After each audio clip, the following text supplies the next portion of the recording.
Hey there, Agile Adventurer. Just a quick question. What if, for the price of a fancy coffee or half a pizza, you could unlock over 700 hours of the best Agile content on the planet? That's audio, video, e-courses, books, presentations, all that you can think of. But you can also join live calls with world-class practitioners and hang out in a flame war-free and AI slop-clean Slack with the sharpest minds in the game. Oh, and yes, you get direct access to me, Vasco, your Scrum Master Toolbox podcast. No, this is not a drill. It's the Scrum Master Toolbox membership. And it's your unfair advantage in the Agile world. So if you want to know more, go check out scrummastertoolbox.org/membership. That's scrummastertoolbox.org/membership. And check out all the goodies we have for you. Do it now. But if you're not doing it now, let's listen to the podcast.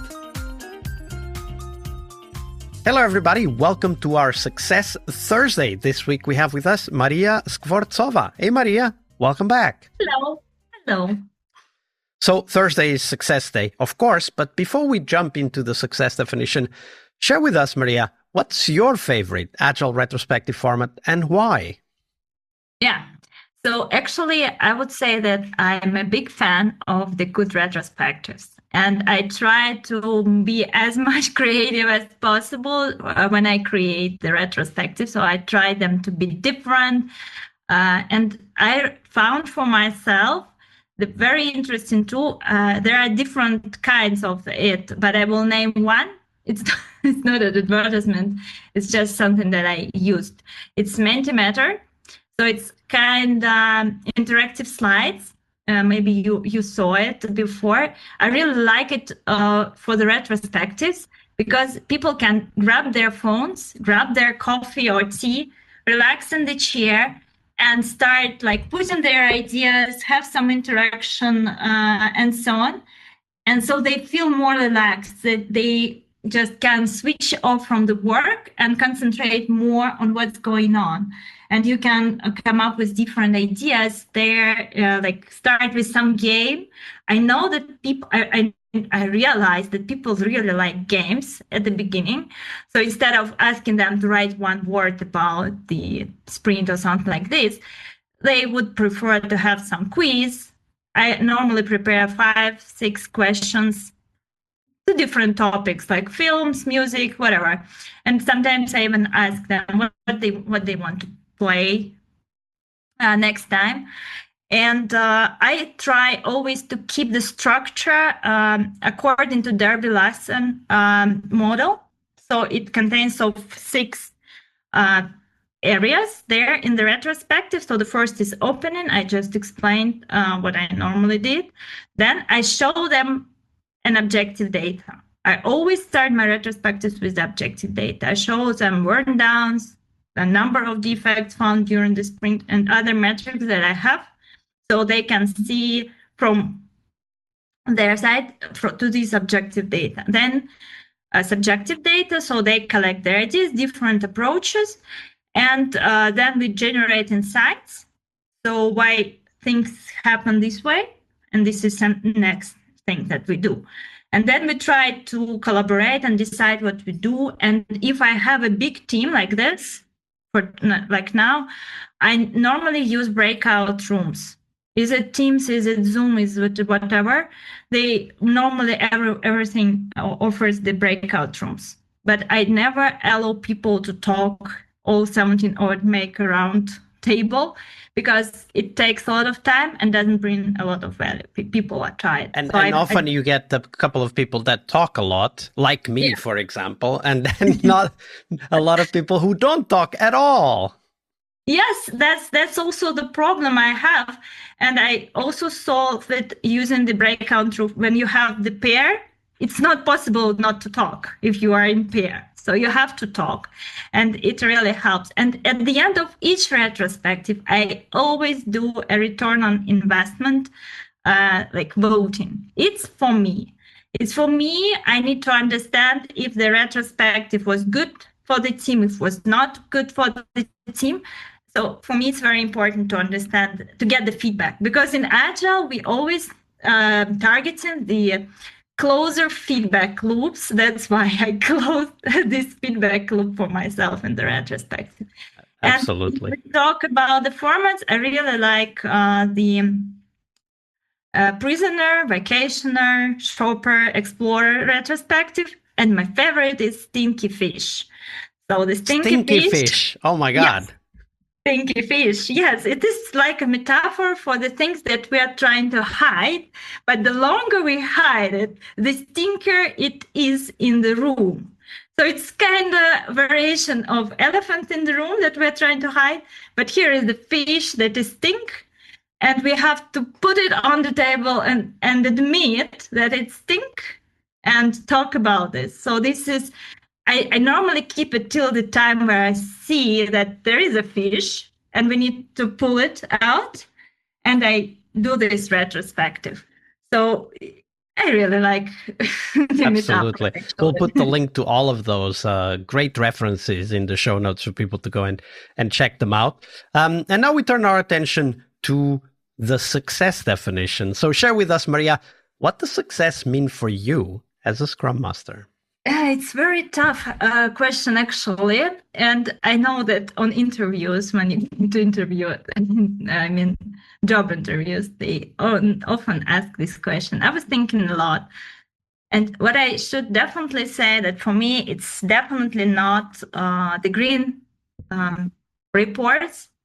It's not the measure of success, because as I explained in the previous stories, when you have a green report, it doesn't mean you have a happy team and a good quality project. It would be only on paper.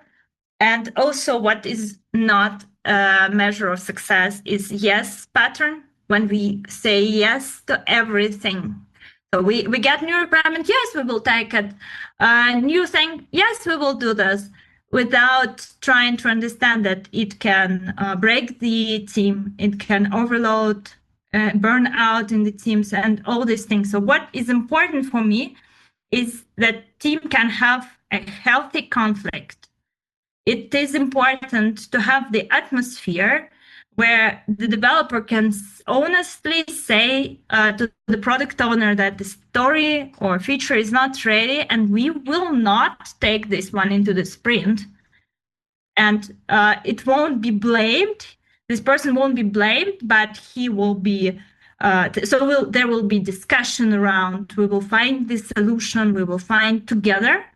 So this is very important. So the people can safely say what they think, propose their ideas, and that's why all these retrospective tricks are used, because I really want to make a safe ground for the people, and I think it's very important for the good Scrum Master. If your people feel safe and comfortable in the environment you build, then you are succeed. If not, that's something you should change in your ways of working. And I think this is how we can measure actually the success of Scrum Master, how the team is performing, how they feel, if they really do the best, if the quality of the product is high, if the people are happy. All these are kind of metrics. And I personally, for example, do not like the velocity charts. I don't see any value in them. I think it's more, I don't know even for whom, for management to show, because it's something very vague metric, to be honest. There are so many much more interesting metrics in the team that we can measure, and not to measure the people, but to understand the processes. Because if processes are good, structured, if processes are clear, the team can easily raise in this environment. But if something around is a chaos, then it's much harder to build. I have a metrics question for you. Okay.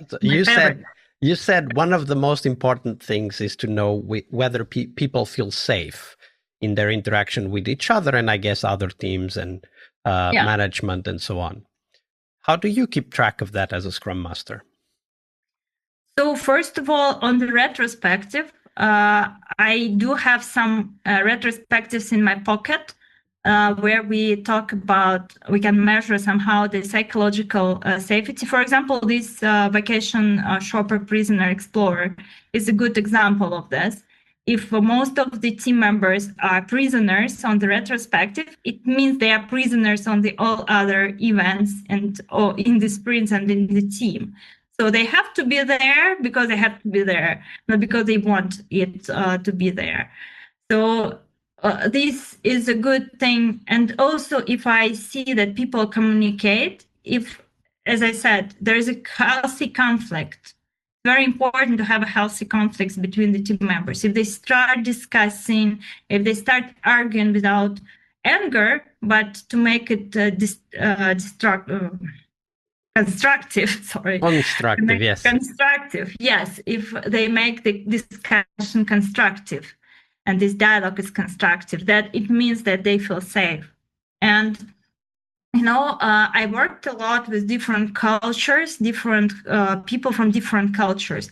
And it's also very important for the Scrum Master to dig deeper into the culture, particular culture you work with. Because some people have some particular rules in their cultures that cannot be broken. You just need to live with it and build your environment around this. So for me, it's good advice, I think it's good advice for Scrum Master, is to try to understand where your people are from and what are the culture differences there. So you can not do something offensive by accident, or build the environment where people cannot live because they are not used to. Culture awareness. How do you do that for yourself? Do you have like a book that you read, or is there a blog or a newsletter you follow? How do you keep yourself appraised of the cultural differences? Normally, when I come to the team, join the team, I always have one-on-one with everyone, and I continue having one-on-one. I have different also techniques for this, but I think it's very important for each Scrum Master to dedicate some time to talk with your people one-on-one, because even on the events, you won't be able to understand all these things that happen inside of the soul of a person. And so I start my journey always with one-on-ones. I try to understand where this person is from. And I read in the internet, I just read, now we have AI. We can ask like what recommendation it can give to you as a Scrum Master if you work with the person from this country, from this culture. And it will give you a lot of insight. And as soon as I worked with different cultures already, I already know some specifics that I have to keep in mind every time. But when I meet new people, I always try to understand this first and then do some research for myself. So I can get some notes, because every time I meet someone new, I knew something new. Yeah, absolutely. We always learn. Absolutely. And the one-on-ones are a great way to get more insights into the cultural reality of the people we work with. So great insight and great tip. Thank you for sharing that, Maria. Welcome. All right. I hope you liked this episode. But before you hit next episode, here's the deal. This podcast is powered by people like you, the members who wanted more than just inspiration. They wanted real tools and real connection to people who are practicing Agile every day. We're talking access to over 700 hours of Agile Gold, CTO level strategy talks, summit keynotes, live workshops, e-courses, deep dive interviews, books, and if you're into no estimates, we got the pioneers of no estimates in those deep dive interviews as well. Agile business intelligence, creating product visions, coaching your product owner courses, you name it. You'll get invites to monthly live Q&As with Agile pioneers and practitioners, plus a private Slack community, which is free of all of that AI slop you see everywhere, and of course, without the flame wars. It's a community of practitioners that want to learn and thrive together. It's the best place to connect with community and learn together. So if this podcast has helped you before, imagine what you will get from this podcast membership. So head on over to scrummastertoolbox.org/membership and join the community that's shaping the future of Agile. And we have so much for you. So check out all the details at scrummastertoolbox.org/membership, because listening is great, it's important, but doing it together, that's next level. I'll see you in the community Slack. We really hope you liked our show. And if you did, why not rate this podcast on Stitcher or iTunes? Share this podcast and let other Scrum Masters know about this valuable resource for their work. Remember that sharing is caring.